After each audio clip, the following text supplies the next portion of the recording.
ಅಂಬುದಿಯಲ್ಲಿ ನಮ್ಮ ಮೂವರ ಸೃಷ್ಟಿಯಾಯಿತು ತಾಯಿ. ಕಣ್ಣು ತೆರೆದು ನೋಡಿದಾಕ್ಷಣವೇ ಕಣ್ಣ ಮುಂಭಾಗದಲ್ಲಿ ನೀವೇ ಕಾಣುತ್ತಾ ಇದ್ದೀರಿ. ನೀವೇ ನಮ್ಮ ಜನನೆಂದು ತಿಳಿದುಕೊಂಡು ನಾವೆಲ್ಲರೂ ಬಂದು ನಿಮ್ಮ ಪಾದಕ್ಕೆ ಶರಣಾಗಿದ್ದೇವಮ್ಮ. ಅಮ್ಮ, ಅಂಧಕಾರದ ಕತ್ತಲನ್ನೇ ಹೋಗಲಾಡಿಸಿ ಸುಜ್ಞಾನದ ಜ್ಞಾನದಿಷ್ಟನ್ನು ಕೊಟ್ಟು ಕಾಪಾಡಬೇಕು ತಾಯಿ. ಈ ಪ್ರಪಂಚದಲ್ಲಿ ನಮ್ಮ ಸೃಷ್ಟಿ ಮಾಡಬೇಕಾದರೆ ಕಾರಣವೇನು? ನಮ್ಮಿಂದ ಆಗಬೇಕಾದಂತ ಘನಕಾರ್ಯವೇನು? ನಮ್ಮನ್ನು ಕರೆಯುವುದಕ್ಕೂ ನಾಮ ಕಾಣಬೇಕು. ಎಲ್ಲವನ್ನು ಹೇಳಿ ಉದ್ಧರಿಸಬೇಕಮ್ಮ.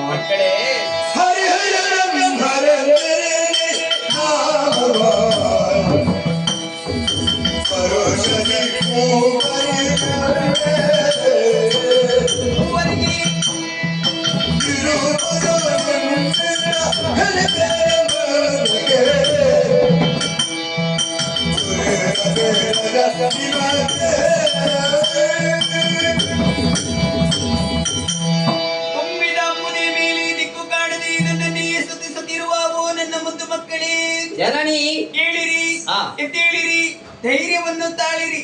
ಆದಿ ಮಧ್ಯ ಅಂತ್ಯರಹಿತಳಾದ ನಾನೇ ನಿಮ್ಮ ಜನನಿ. ಅಜ್ಞಾನದಿಂದ ಕಂಗೆಟ್ಟ ನಿಮಗೆ ಸುಜ್ಞಾನದ ಬೆಳಕನ್ನು ಅನುಗ್ರಹಿಸಿದ್ದೇನೆ. ಬ್ರಹ್ಮ ನಾರಾಯಣ ಈಶ ಎನ್ನುವ ಹೆಸರಿನಿರಿಸಿದ್ದೇನೆ. ಸೃಷ್ಟಿ ಸ್ಥಿತಿ ಲಯದ ಕಾರ್ಯವನ್ನು ಮಾಡುತ್ತಾ ಬಂದಲ್ಲಿ ನಿಮಗೆಲ್ಲರಿಗೂ ಶುಭದಾಯಕಳಾಗಿರುತ್ತೇನೆ. ಅಮ್ಮ, ಕೆಟ್ಟ ಬೀಜ ಸುಟ್ಟರು ಮತ್ತೊಮ್ಮೆ ಮೊಳಕೆ ಹೊಡೆಯುತ್ತದಂತೆ. ಅದೇ ರೀತಿ ದುಷ್ಟರಿಂದ ನಮ್ಮ ಪಾಳಿಗೆ ಕಷ್ಟ ಬಂದರೆ ಏನ್ ಮಾಡಬೇಕು ತಾಯಿ? ಓ ನನ್ನ ಮುದ್ದು ಕನ್ನ ಮಗಳಿರ, ಜನನಿ, ನಾನು ಕೊಟ್ಟಂತ ಕಾರ್ಯವನ್ನು ಮುನ್ನಡೆಸುವ ಬೇಡಿಯಲ್ಲಿ ದುಷ್ಟರಿಂದ ಕಷ್ಟ ಬಂದಲ್ಲಿ ಪ್ರತ್ಯಕ್ಷಳಾಗಿ ಅಥವಾ ಪರೋಕ್ಷಳಾಗಿ ನಿಮ್ಮ ಕಷ್ಟವನ್ನು ನಿವಾರಿಸುತ್ತೇನೆ, ಅದೃಷ್ಟಳಾಗುತ್ತೇನೆ.